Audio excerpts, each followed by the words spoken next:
Halo teman-teman, di video ini kami akan menjelaskan materi IPS kelas 9 tentang masa kemerdekaan Indonesia. Disimak ya teman-teman. Materi pertama, Proklamasi Kemerdekaan.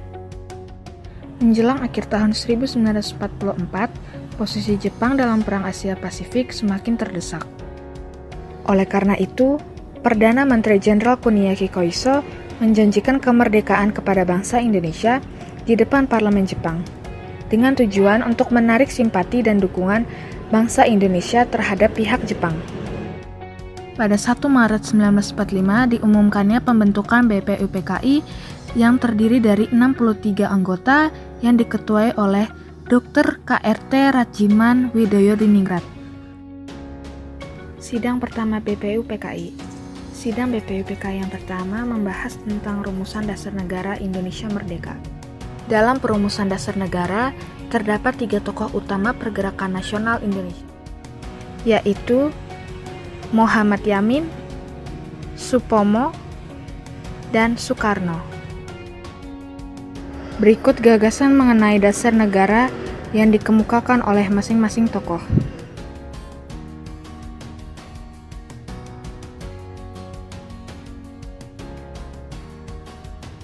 Gagasan mengenai rumusan 5 sila dasar negara Republik Indonesia yang dikemukakan oleh Insinyur Soekarno pada tanggal 1 Juni 1945 dikenal dengan istilah Pancasila.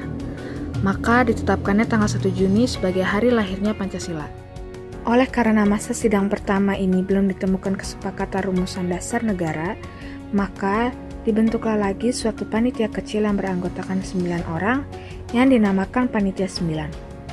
Panitia 9 bertugas mengolah usulan dari anggota BPUPKI mengenai dasar negara Republik Indonesia. Panitia 9 menghasilkan rumusan yang disebut Jakarta Charter atau Piagam Jakarta. Sidang kedua. Pada sidang kedua ini, BPUPKI membicarakan bentuk negara. Mengenai bentuk negara, mayoritas peserta sidang setuju dengan bentuk republik. Lalu BPUPKI membentuk panitia perancang UUD yang diketuai oleh Insinyur Soekarno. Panitia ini menyepakati Piagam Jakarta dijadikan sebagai inti pembukaan UUD. Kemudian dibentuknya lagi panitia lebih kecil beranggotakan 7 orang diketuai oleh Supomo untuk merumuskan batang tubuh UUD. Adapun hasil kerja panitia perancang UUD yaitu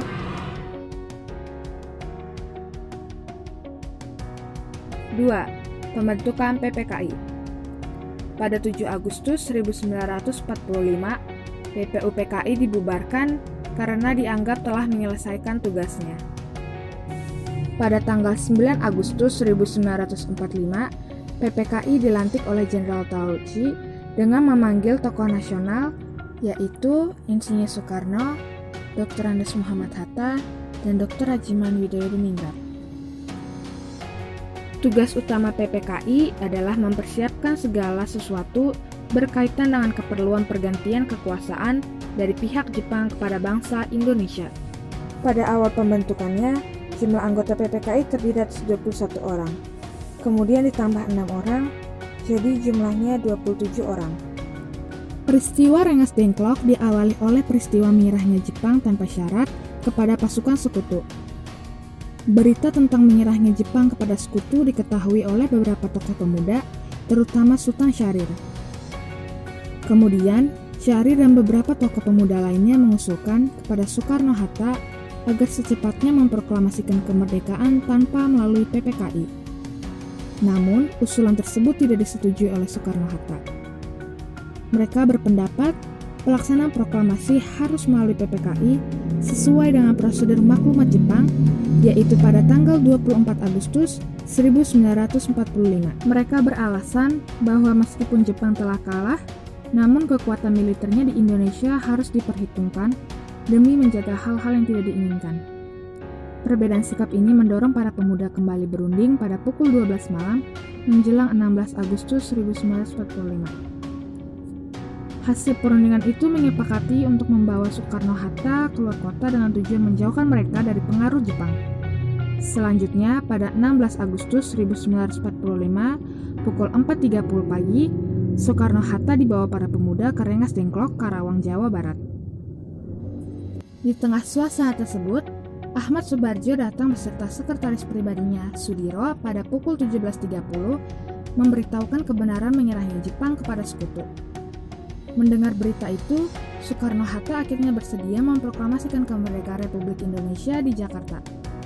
Ahmad Soebardjo memberikan jaminan dengan nyawanya sendiri bahwa proklamasi kemerdekaan akan dilaksanakan esok hari selambat-lambatnya pukul 12 siang.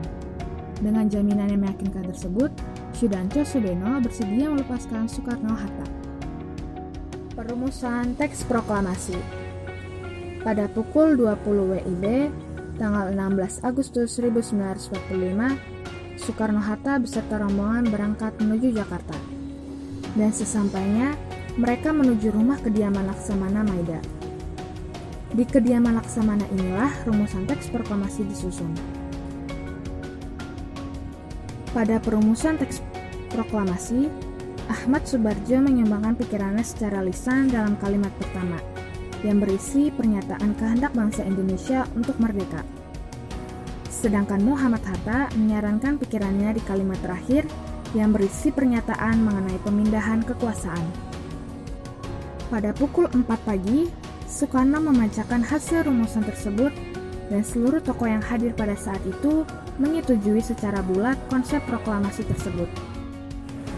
Permasalahan muncul mengenai siapa yang harus menandatangani teks proklamasi tersebut.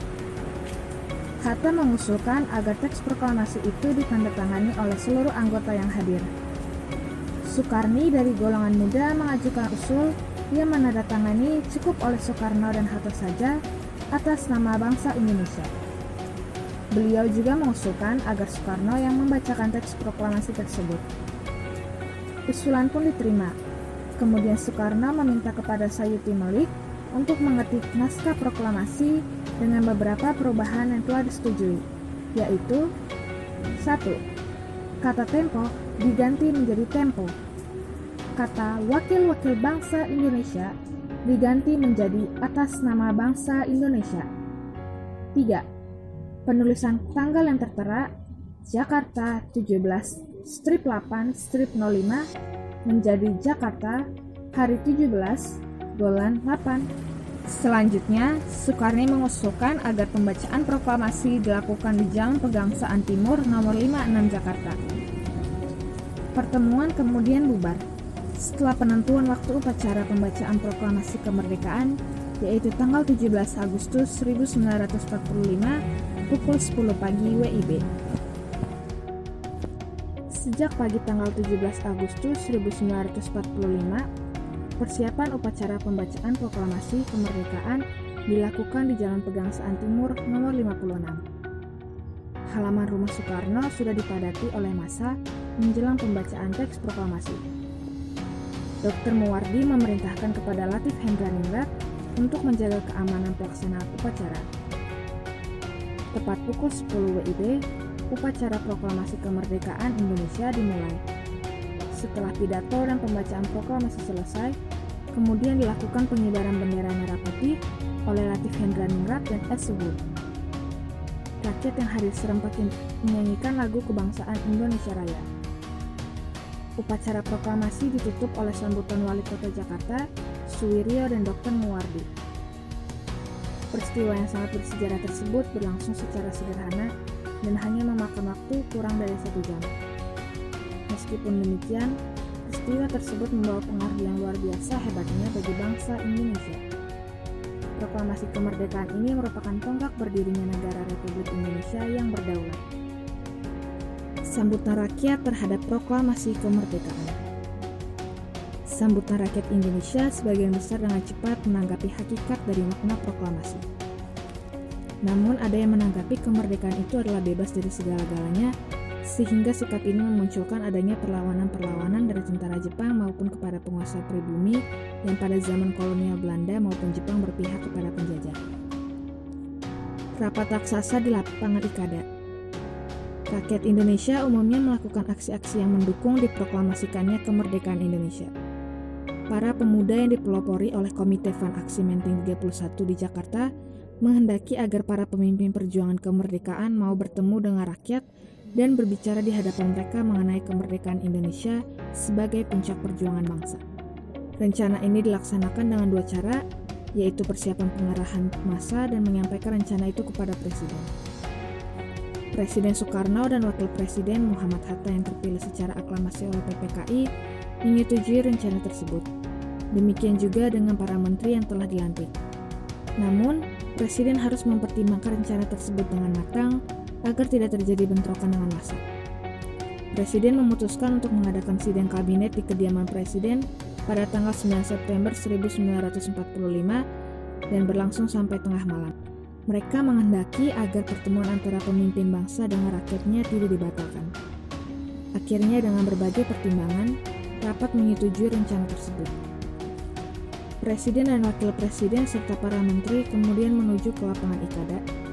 Ternyata lapangan Ikada telah dipenuhi oleh massa yang lengkap dengan senjata tajam dan tampak pula tentara Jepang yang bersiap siaga senjata lengkap dengan tank-tanknya. Melihat kondisi ini, tampaknya bentrokan antara pasukan Jepang dengan massa dapat terjadi sewaktu-waktu. Lalu Soekarno menuju panggung dan menyampaikan pidato singkat setelah memasuki lapangan Ikada. Soekarno meminta dukungan dan kepercayaan kepada seluruh rakyat Indonesia untuk mematuhi kebijaksanaannya, patuh dan disiplin dalam pidatonya. Sekalipun rapat ini berlangsung singkat, tetapi telah berhasil mempertemukan rakyat dengan para pemimpinnya dan sekaligus memberikan kepercayaan rakyat kepada para pemimpinnya. Tanggapan di berbagai daerah terhadap proklamasi. Berita proklamasi segera menyebar ke berbagai daerah di Indonesia. Pekik merdeka mewarnai salam masyarakat Indonesia di setiap gang, pasar, lembaga pendidikan, dan berbagai tempat umum lainnya.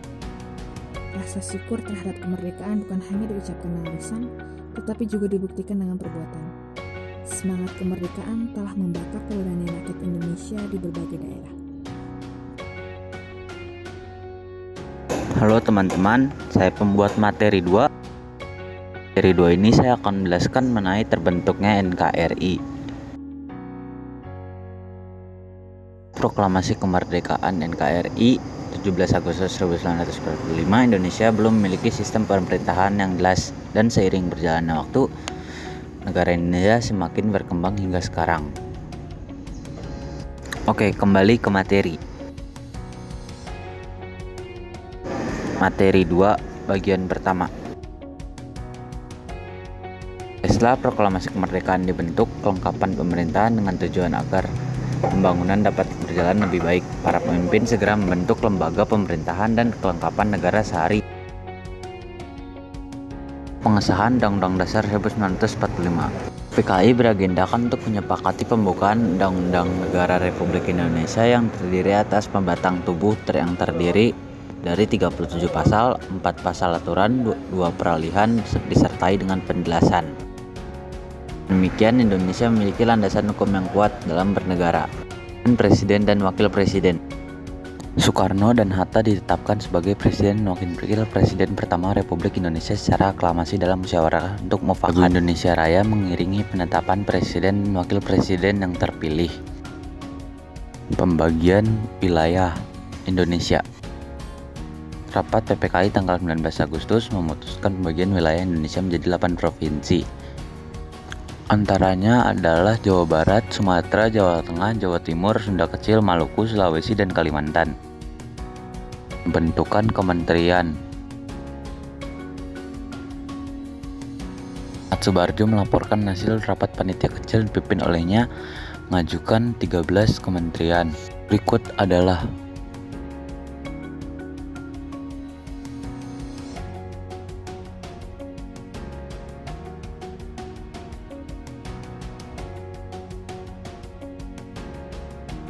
pembentukan Komite Nasional Indonesia Pusat (KNIP).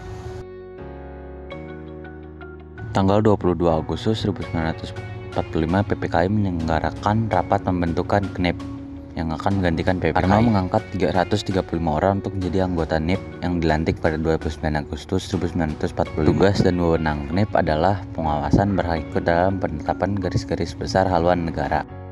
membentuk kekuatan dan pertahanan negara. 23 Agustus Presiden Soekarno mengesahkan secara resmi Badan Keamanan Rakyat sebagai badan kepolisian.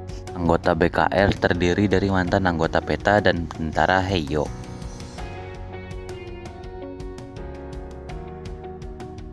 Tanggal 5 Oktober berdirinya TKR, Tentara Keamanan Rakyat.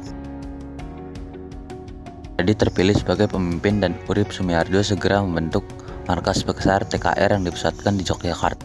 Perjuangan mempertahankan kemerdekaan. Setelah memproklamasikan kemerdekaan pada tanggal 17 Agustus 1945, bangsa Indonesia masih harus menghadapi Belanda yang ingin mengembalikan kekuasaannya atas Indonesia. Dalam mempertahankan kemerdekaannya, bangsa Indonesia melakukan berbagai upaya. Upaya bangsa yang dilakukan bangsa Indonesia dalam mempertahankan kemerdekaannya dilakukan dengan dua cara, yaitu dengan cara diplomasi dan dengan cara perjuangan fisik. 1. Insiden Hotel Yamato. Insiden ini adalah peristiwa perobekan bendera Belanda yang menjadi bendera Indonesia.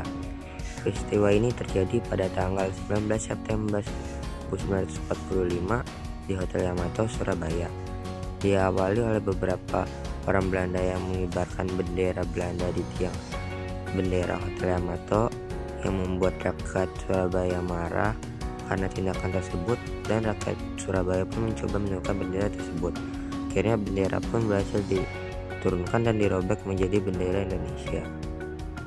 2. Pertempuran Surabaya. Ini adalah satu rangkai peristiwa pertempuran yang terjadi di antara Indonesia dan tentara sekutu. Peristiwa ini berlangsung sejak 27 Oktober sampai 20 November 1945. Diawali kedatangan Brigade 49 Divisi India ke 23 tentara sekutu pada tanggal 25 Oktober 1945 di Surabaya. Tujuan mereka adalah melucuti tentara Jepang dan menyelamatkan pertahanan perang sekutu di Indonesia. Semua pihak Indonesia menyambut baik kedatangan tentara sekutu. Setelah diketahui bahwa Nisa membonceng bersama rombongan tentara sekutu, muncullah pergerakan perlawanan rakyat Indonesia melawan tentara sekutu. 3. Pertempuran 5 hari di Semarang. Berawal ketika para tawanan veteran Angkatan Laut Jepang yang dipindahkan dari Cepeling ke Bulu. Pemindahan ini dikawal oleh polisi Indonesia. Di tengah perjalanan, mereka memberontak dan melarikan diri, lalu bergabung dengan batalion Jepang yang berada di bawah pimpinan Mayor Kido. Pada tanggal 14 Oktober 1945, tersiarnya kabar bahwa Jepang telah meracuni cadangan air minuman di Candi, Semarang. Dokter Karya mencoba memeriksa air tersebut, tetapi Jepang malah menembaknya. Pada tanggal 15 sampai tanggal 20 Oktober 1945 terjadi pertempuran antara Tentara Keamanan Rakyat yang dibantu oleh barisan pemuda dengan tentara Jepang yang bersenjata lebih lengkap. 4. Pertempuran Ambarawa adalah peristiwa perlawanan rakyat Indonesia terhadap tentara sekutu yang terjadi di Ambarawa, Jawa Tengah. Peristiwa ini berawal dari datangnya tentara sekutu pada 20 Oktober 1945 yang bertujuan untuk melucuti tentara senjata dan mengurus tawanan Jepang. Tapi saat tentara sekutu membebaskan tawanan Belanda yang menimbulkan kemarahan Indonesia, maka terjadilah peperangan di Ambarawa dan Magelang. 5. Bandung Lautan Api. Ini adalah peristiwa kebakaran besar yang terjadi di kota Bandung, Jawa Barat. Peristiwa ini terjadi pada tanggal 23 Maret 1946. Bandung dibakar oleh Indonesia dengan tujuan agar tidak ditempati tentara sekutu. Diawali datangnya tentara sekutu yang bertujuan melucuti senjata tentara Jepang, membebaskan tawanan. Permintaan itu tak diindahkan rakyat Bandung. Akhirnya timbullah beberapa bentrokan. Akhirnya pada tanggal 23 Maret 1945 Bandung pun dibakar. Perang Medan Area adalah peristiwa perlawanan rakyat Indonesia terhadap tentara sekutu yang terjadi di Medan, Sumatera Utara. Terjadi pada tanggal 9 Oktober 1945 yang diawali dengan kedatangan tentara sekutu yang dibawa Nica yang bertujuan mengambil alih pemerintah.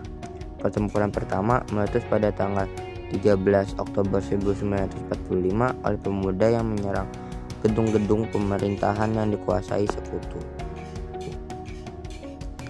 Pertempuran Puputan Mangarana merupakan salah satu pertempuran antara Indonesia dan Belanda terjadi pada tanggal 20 November 1945. Diawali kedatangan 2.000 tentara Belanda yang bertujuan untuk membangun negara boneka dan bekerja sama dengan Letkol 1 Gusti Ngurah Rai. Bukan hanya ditolak, Gusti Ngurah Rai dan pasukannya bahkan menyerang tentara Belanda. Hal itulah yang menyebabkan perang. Serangan Umum 1 Maret 1949. Ini adalah peristiwa serangan yang dilaksanakan pada tanggal 1 Maret 1949 bertujuan untuk menunjukkan kepada dunia internasional bahwa Republik Indonesia cukup kuat untuk mempertahankan kemerdekaan.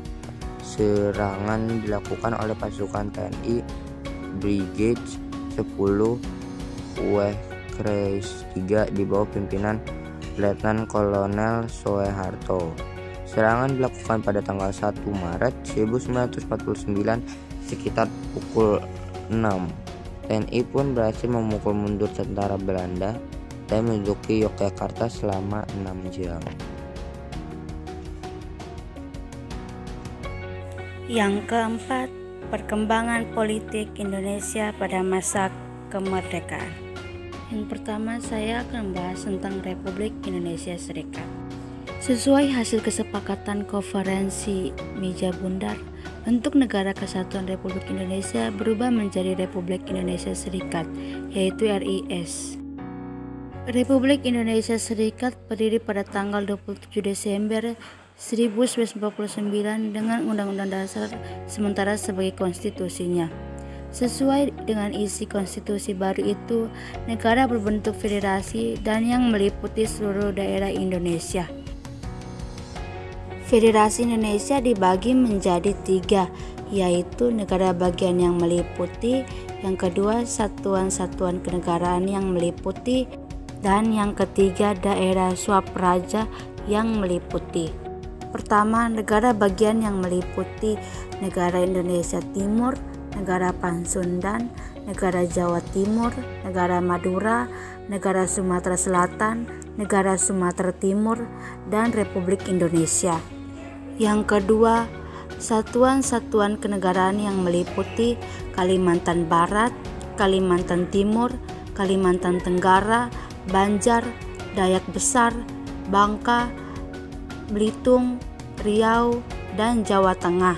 Dan yang ketiga, daerah swapraja yang meliputi Kota Waringin, Sabang, dan Padang.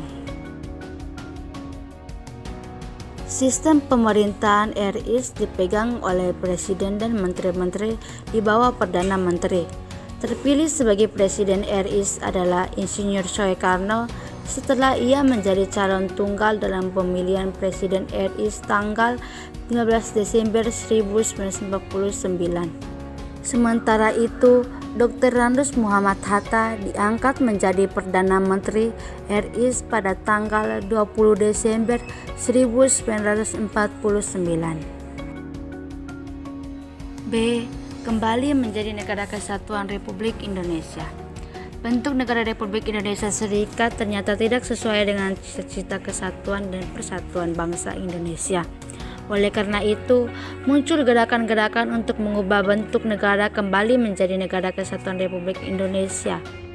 Rakyat di negara-negara bagian mengadakan demonstrasi untuk membubarkan RIS dan menuntut kembali ke dalam NKRI.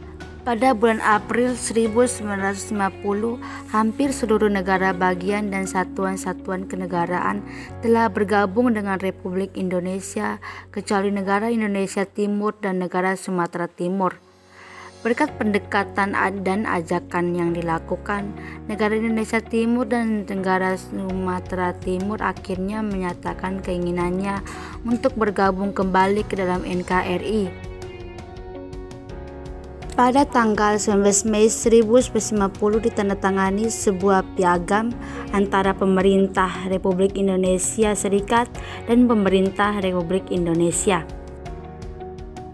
RIS secara resmi dinyatakan bubar pada tanggal 17 Agustus 1950 dan RIS berganti dengan Republik Indonesia. C. Gangguan keamanan. Pertama, pemberontakan PKI Madiun 1948. Pemberontakan ini terjadi pada tanggal 18 September 1948 yang dipimpin oleh Musso. Tujuan dari pemberontakan PKI Madiun adalah ingin mengganti dasar negara Pancasila dengan komunis serta ingin mendirikan Republik Indonesia Soviet. Pemberontakan PKI ini dengan cara menguasai Karesidenan Pati dan juga membunuh serta penculikan besar-besaran. Pemberontakan ini berhasil ditumpas TNI tanggal 30 September 1948. Di bawah pimpinan Kolonel Gatot Subroto dan Kolonel Sungkono. Yang kedua, pemberontakan Darul Islam atau Tentara Islam Indonesia. Pemberontakan Darul Islam atau Tentara Islam Indonesia adalah suatu gerakan yang menginginkan berdirinya sebuah negara Islam Indonesia. Pemberontakan Darul Islam Tentara Islam Indonesia bermula di Jawa Barat, kemudian menyebar ke daerah-daerah lain seperti Jawa Tengah, Aceh, Sulawesi Selatan, dan Kalimantan Selatan. A. Jawa Barat. Pemberontakan di Jawa Barat dipimpin oleh S.M. Kartosuwiryo yang memiliki cita-cita mendirikan negara Islam Indonesia. Pemberontakan yang dilakukan oleh Kartosuwiryo, pasukan TNI dan rakyat menggunakan operasi pagar betis di Gunung Geber. Akhirnya pada tanggal 4 Juni 1962 Kartosuwiryo berhasil ditangkap. B. Sulawesi Selatan. Pemberontakan DITII di Sulawesi Selatan dipimpin oleh Kazan Muzakar. Pemberontakan ini disebabkan oleh Kazan Muzakar yang menempatkan laskar-laskar rakyat Sulawesi Selatan ke dalam lingkungan APRIS atau Angkatan Perang Republik Indonesia Serikat. Akan tetapi, pada bulan Februari 1965 berhasil ditumpas oleh TNI. J. Aceh. Pemberontakan DITII di Aceh dipimpin oleh Daud Beureu yang merupakan mantan gubernur Aceh. Pemberontakan ini disebabkan oleh status Aceh yang semula menjadi daerah istimewa diturunkan menjadi daerah keresidenan di bawah Provinsi Sumatera Utara. Pemberantasan dan pemberontakan ini di Aceh dengan operasi militer dan musyawarah dengan rakyat Aceh sehingga tanggal 17 sampai 18 Desember 1962 musyawarah kerukunan rakyat Aceh dan melalui musyawarah tersebut maka berhasil dicapai dengan penyelesaian secara damai. D. Kalimantan Selatan. Pemberontakan DITII di Kalimantan Selatan dipimpin oleh Ibnu Hajar yang menamakan gerakannya dengan sebutan Kesatuan Rakyat yang Tertindas. Pada tahun 1945, Ibnu Hajar secara resmi bergabung dengan negara Islam Indonesia dan ditunjuk sebagai Panglima tertinggi. Pada tahun 1963, pemerintah Indonesia berhasil menumpas pemberontakan ini. Ibnu Hajar dan anak buahnya berhasil ditangkap. Materi 5. Perkembangan ekonomi Indonesia pada masa kemerdekaan. Pada masa kemerdekaan, keadaan ekonomi bangsa Indonesia masih belum stabil. Hal ini disebabkan oleh masalah-masalah ekonomi yang terjadi saat itu. Masalah-masalah tersebut antara lain sebagai berikut. A. Permasalahan inflasi. Pada saat itu, pemerintah tidak dapat menyatakan mata uang Jepang tidak berlaku karena belum memiliki mata uang sendiri sebagai penggantinya. Kas negara pun kosong, pajak dan biaya masuk sangat kecil. Untuk mengatasi masalah ini, pemerintah mengambil kebijakan berlakunya mata uang De Java's Bank, mata uang pemerintah Hindia Belanda, dan mata uang penduduk Jepang. B. Blokade laut. Blokade laut yang dilakukan oleh Belanda dimulai pada bulan November 1945. Blokade ini menutup pintu keluar masuk perdagangan Indonesia. Akibatnya, barang-barang dagangan milik Indonesia tidak dapat diekspor, dan Indonesia tidak dapat memperoleh barang-barang impor yang sangat dibutuhkan. Tujuan Belanda melakukan blokade ini adalah untuk meruntuhkan perekonomian Indonesia. 1. Melaksanakan program pinjaman nasional. Program pinjaman nasional dilaksanakan oleh Menteri Keuangan I.R. Soelarman dengan persetujuan dari Badan Pekerja Komite Nasional Indonesia Pusat. Pinjaman yang direncanakan sebanyak 1 miliar rupiah dan dibagi atas 2 tahap. Pinjaman akan dikebayar kembali selambat-lambatnya dalam waktu 40 tahun. Pada bulan Juli 1946, seluruh penduduk Jawa dan Madura diharuskan menyetor sejumlah uang kepada bank tabungan pos dan rumah-rumah pegadaian. 2. Melakukan diplomasi ke India. Pada tahun 1946, Indonesia membantu pemerintah India yang tengah menghadapi bahaya kelaparan dengan mengirim beras seberat 5.000 ton. Sebagai imbalannya, pemerintah India menjanjikan akan mengirim bahan pakaian yang sangat dibutuhkan oleh rakyat Indonesia. Selain bersifat ekonomis, pengirim bantuan ke India juga bersifat politis. Karena India merupakan negara Asia yang paling aktif mendukung perjuangan diplomatik dalam rangka solidaritas negara-negara Asia. 3. Mengadakan hubungan dagang langsung ke luar negeri. BTC berhasil mengadakan kontak dengan perusahaan swasta Amerika Serikat. Dalam transaksi pertama, pihak Amerika Serikat bersedia membeli barang-barang ekspor seperti gula, teh, dan karet. Usaha lain untuk mengadakan hubungan dagang langsung ke luar negeri juga dilakukan melalui Sumatera. Tujuan utamanya adalah Singapura dan Malaya. Usaha ini dilakukan dengan perahu layar dan kapal motor cepat. Pelaksanaan penembusan blokade dilakukan oleh Angkatan Laut Republik Indonesia dengan bantuan dari pemerintah daerah penghasil barang-barang ekspor. 6. Kehidupan masyarakat Indonesia pada masa kemerdekaan. Kemerdekaan telah membawa perubahan yang sangat besar terhadap kehidupan masyarakat Indonesia. Perubahan-perubahan tersebut antara lain adalah sebagai berikut. A. Kehidupan sosial. Sebelum kemerdekaan, telah terjadi diskriminasi rasial dengan membagi-bagi kelas masyarakat. Saat itu, masyarakat Indonesia didominasi oleh warga Eropa dan Jepang. Sebagian besar warga pribumi hanyalah masyarakat rendahan yang menjadi pekerja bagi para bangsawan dan penguasa. Setelah Indonesia merdeka, segala bentuk diskriminasi rasial dihapuskan dan semua warga Indonesia dinyatakan memiliki hak dan kewajiban yang sama dalam segala bidang. B. Pendidikan. Pada masa penjajahan, kesempatan memperoleh pendidikan bagi anak-anak Indonesia sangat terbatas. Dari sejumlah anak-anak usia sekolah, hanya sebagian kecil saja yang sempat menikmati sekolah. Akibatnya, sebagian besar penduduk Indonesia masih buta huruf. Oleh karena itu, segera setelah proklamasi kemerdekaan, pemerintah mengangkat Ki Hajar Dewantara sebagai Menteri Pendidikan, Pengajaran, dan Kebudayaan (PP dan K). Ki Hajar Dewantara menjabat jabatan ini hanya selama 3 bulan. Kemudian, jabatan Menteri PP dan K dijabat oleh Mr. TSG Mulia yang hanya menjabat selama 5 bulan. Selanjutnya, jabatan Menteri PP dan K dijabat oleh Muhammad Syafi'i. Kemudian, ia digantikan oleh Mr. Suwandi. Pada masa jabatan Mr. Suwandi, dibentuk panitia penyelidik pengajaran Republik Indonesia yang bertugas untuk meneliti dan merumuskan masalah pengajaran setelah kemerdekaan.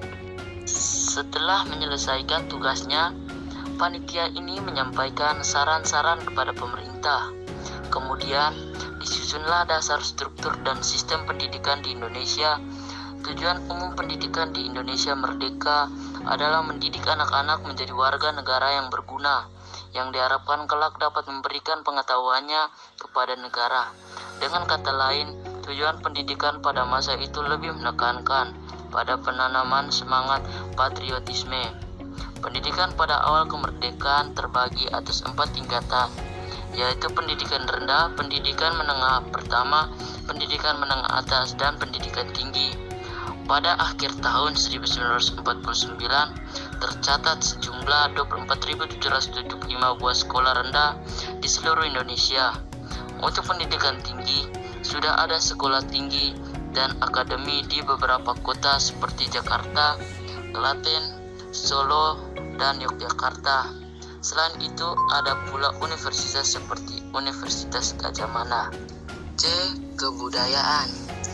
Dalam bidang kesenian, banyak muncul lagu-lagu yang bertemakan nasionalisme yang diciptakan oleh para komponis seperti Cornel Simajuntak, Kusbini, dan Ismail Marzuki. Lagu-lagu tersebut antara lain Bagimu Negeri, Halo Halo Bandung, Selendang Sutra, dan Maju Tak Gentar.